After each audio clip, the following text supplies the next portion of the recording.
Good morning. Oh. And thank you for having me. I'm really excited to be here. President Callahan, leadership, membership, it is such a great time for us to be getting together. And I'm always glad to be with the trades. As you may know, my career in public life began with a campaign that operated out of the basements of the Building Trades Hall in South Bend, Indiana. But especially in this moment, because we're in the first weeks of what is shaping up to be the biggest building year yet in the midst of what's going to go down in history as America's infrastructure decade.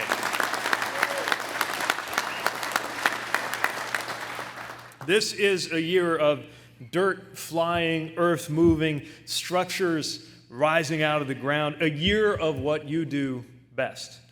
A year of President Biden's vision for a new infrastructure era becoming a reality. And I'm excited.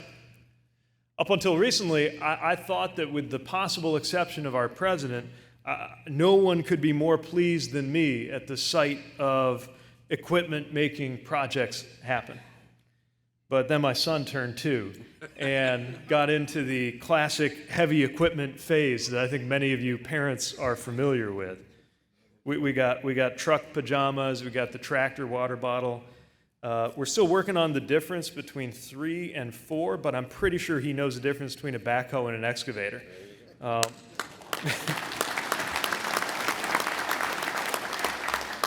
fact, sometimes before dawn, he will just jump up in bed and just start shouting, I'm not making this up, he'll just start shouting the word excavator at the top of his lungs. Which isn't that different from how I feel about the infrastructure law. So you don't need me to tell you how important the infrastructure package is. But I want to be here, first of all, to thank you for helping make it possible. And I want to take stock of how we got here and talk just a little bit about what's got to happen next. So let me begin by really leaning on the thank you, because it took a lot to get to this point. It is, I think, all too easy sitting here in 2024, to forget how hard we had to push, how hard you had to push in 2021. President Biden took office having promised to pass a landmark infrastructure package, but that didn't mean it was just going to happen. After all, the president's predecessor talked about it all the time and had support from both sides of the aisle to make it happen, and just couldn't get it done. In fact, in the years before President Biden took office, Infrastructure Week came and went so often with no results that it got to be a joke in Washington, D.C. And sure enough, when we got to Washington with the president's commitment to this as one of his signature policies, people were scoffing at the idea that you could pass such important legislation, especially the idea that you could do it on a bipartisan basis. All through 2021, the bill was declared dead or dying over and over and over again in the press. And yet, we got there because the president meant business, and so did you. You made your voices heard because you knew that your members would be getting the good-paying jobs that this would come with. And, of course, we all knew that America's infrastructure needed the work. And so by the end of that first year, with a number of Republicans in Congress crossing over to work with Democrats and work with us under President Biden's leadership in the administration, the bill became a reality. But I also remember standing behind the president on the South Lawn as he signed that bill and knowing that our work was just beginning. Now that work is fast underway.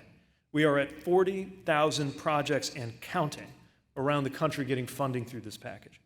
From small-town streetscape work that can be done in one construction season to decade-long projects rebuilding some of the cathedrals of American infrastructure. We are moving. And just as we turn to you to help get this bill passed, we are turning to you to help us deliver. This is a $1.2 trillion package, bigger than the entire economy of most countries, and about half of that is transportation-related. The dimensions of this funding, the proportions of the building that we've got to do are testing the productive capacity of the United States of America. Not just the raw materials, but the workforce, our people, our skills. And you are helping prepare that skilled workforce that we need in order to get this done. I saw it for myself a couple of years ago in Wisconsin when I got to visit your training facility on a day when Local 139 brought hundreds of local high school students, statewide high school students actually, all around the state to see what their future could be. And I saw their eyes light up. Farm kids, city kids, people from every rural county and urban neighborhoods in Milwaukee and everything in between. And what was most amazing to see those young people was that they weren't just seeing construction and equipment differently, they were seeing themselves differently. Because you let them know what their future might be like, and you let them know what they might be making. And right there, you could see them begin to recognize not just the physical power of the equipment that is on display there, but the economic power of what that could mean for a whole new trajectory for them. It's transformative for them. And it's part of what is transformative for this country, because those young people will grow up to be able to buy a home, set up their own children for success, sponsor little leagues, maybe build their own businesses on the side. You are preparing a generation of American workers not just to build roads and bridges, but to build livelihoods and neighborhoods. And seeing that power at your facility and at work sites all across America has shown what can come, not just from presidential leadership, but from America's workers and specifically America's labor movement.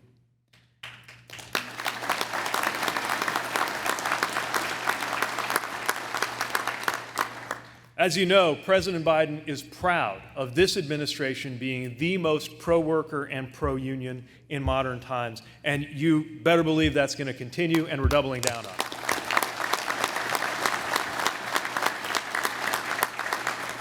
Last year, that was one of the most transformative years and important years just last year for unions in living memory. Teamsters landed that historic deal at UPS that raised wages and established new protections for some 340,000 workers.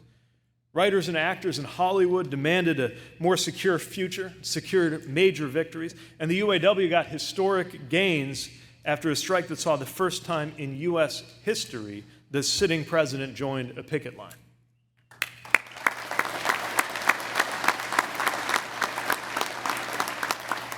And it's been a big year for operating engineers, too. Congratulations on your record high membership of 408,000 people and growing that by 1,000 members a month. It's extraordinary.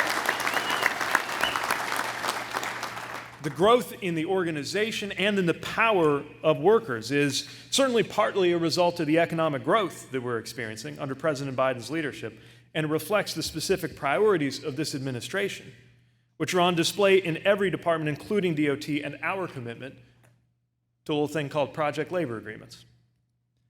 About a year ago, I visited the Gold Star Memorial Bridge in Connecticut, one of the most economically significant in the country, to announce the $158 million in funding that we're bringing to finally repair it. A few days later, I joined President Biden in Baltimore to highlight $4 billion in funding that's going to replace the 150-year-old tunnel there. And last summer, I visited the Pittsburgh airport with the First Lady, where they're building a whole new terminal. And what all of those projects have in common is not just that they're among the largest infrastructure efforts in the country, but that they all have strong project labor agreements.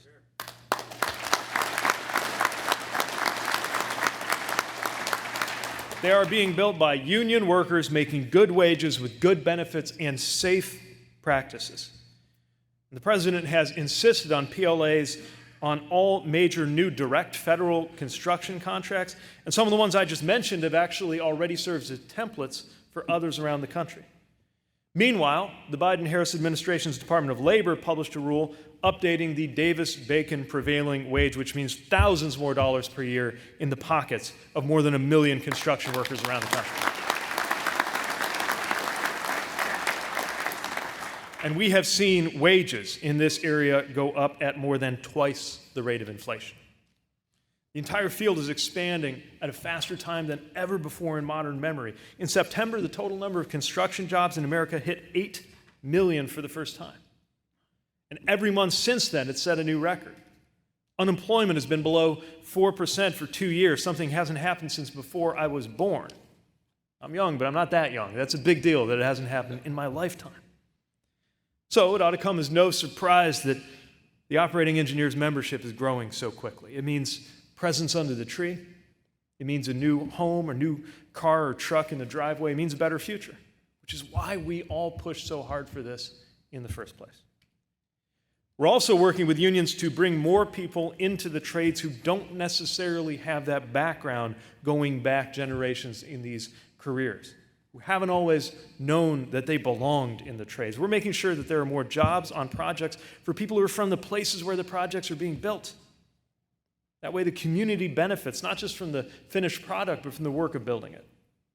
For example, last year the president announced 5 new workforce hubs, training the next generation of workers, including one in Baltimore, with US DOT in the lead, where state leaders, city officials, Baltimore public schools, Amtrak, and organized labor are all coming together there to deliver good union jobs for people who will benefit the most. Local government committed funding from the infrastructure law to make sure workers had affordable child care, personal transportation, all the things you need to actually access these jobs. And the Baltimore building trades and Amtrak partnered on a historic local hire agreement, committing to hire more workers from West Baltimore while planning to train hundreds of new apprentices to meet the rising demand for skilled union workers. That agreement was the first of its kind, but it's not going to be the last, because the building trades have committed to using similar agreements all across the state. And in turn, the Maryland DOT committed to strong PLAs statewide, representing 11,000 more jobs for people who actually live near the projects that they're going to be working on. And this isn't just about doing the right thing, although it's the right thing to do. It's about the future of organized labor in America. We know that unions are stronger when they include everyone and can be a more powerful and unifying force in communities where they touch every part of every community. So I want to thank those of you who are leading the way on that. I've talked a lot about what we're doing, but more than anything, I want to make sure I communicate what we're about as an administration. We are about making everyday life better, stronger, safer, and easier. That's our focus. And yeah, a lot of that comes with building better infrastructure and paying attention to the kind of jobs that go with it. It's happening across the trades and across the economy. As we speak, IBEW workers are putting in EV chargers in the ground. ATU members are operating new low-emission buses and trains. And, of course, operating engineers are engaged in everything from repairing rural bridges to preparing building sites for those new factories that are returning to American shores because of the Biden-Harris industrial policy. But it goes beyond the transportation and infrastructure side of things that you and I work on so much. It's a focus across society on empowering regular Americans and workers. You see it in healthcare. The president acted to cut the cost of insulin for seniors from $400 a month to just $35.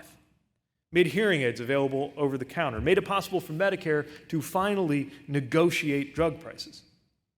You see it in clean energy, where we're saving the average family $500 a year on energy bills, while cutting the pollution that goes into the air. The research says that that work is going to save 4,000 lives a year just in terms of the health benefits that come with that cleaner air. You see it in consumer protections, because we know every worker is also a customer, an airline passenger, a bank account holder, a credit card user. That's why we're taking on junk credit card fees, overdraft fees, unfair non-compete contracts. And in transportation, we are taking on the hidden fees that airlines charge for things like checking bags or just being able to sit next to your own kids. We're not done yet. We haven't got every initiative through that we want to. Congressional Republicans stopped us from getting that $35 a month insulin out to every American and not just to seniors. They forced a provision that caused the expanded child tax credit to have to expire, even though that tax credit was shown to cut child poverty in half almost overnight. And they stopped us from getting paid family leave for every American worker, but we're going to keep pushing to get that done too. And we're holding the line on those who think economic policy is about cutting taxes for the wealthy and big corporations, cutting Social Security, Medicare and Medicaid, cutting benefits for families, reversing the clean energy investments that we've used to create so many jobs, and eroding union membership. We're holding the line on anyone who wants to use the latest culture war to change the subject or to divide workers against each other while they laugh all the way to the bank. We're holding the line on people who want to slash budgets for things like safety or infrastructure or air traffic control and keep threatening to shut down the government unless they get their way. We're holding the line and making sure everybody feels the benefits of what we're doing. And we know that what we're doing is making a positive difference because when we have one of these projects, can't help but notice, even the ones who voted against it seem to be ready to line up and celebrate that that project got done and get their picture taken and share a little bit of the credit. To which I say, welcome aboard. We love converts. We're doing this because we know the good that it can do. Put it another way, we're not interested in banning books. We're interested in building bridges.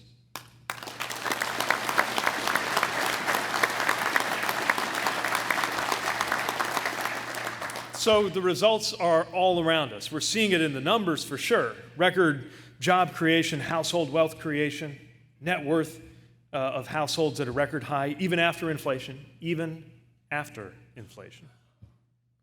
And we're seeing inflation fall. We're seeing personal debt and unemployment getting lower. We're even seeing the racial wealth gap, after decades of staying the same or getting worse, narrowing. But what I really love about this moment and what I really love about this union is that we're not just seeing it in the statistics. We're seeing it in the earth, literally. We're seeing it in the concrete. We're seeing the dirt flying, the spade turning, the excavators, the things that everyone from a labor economist to a transportation secretary to a 2.5-year-old boy can appreciate. You are building the future.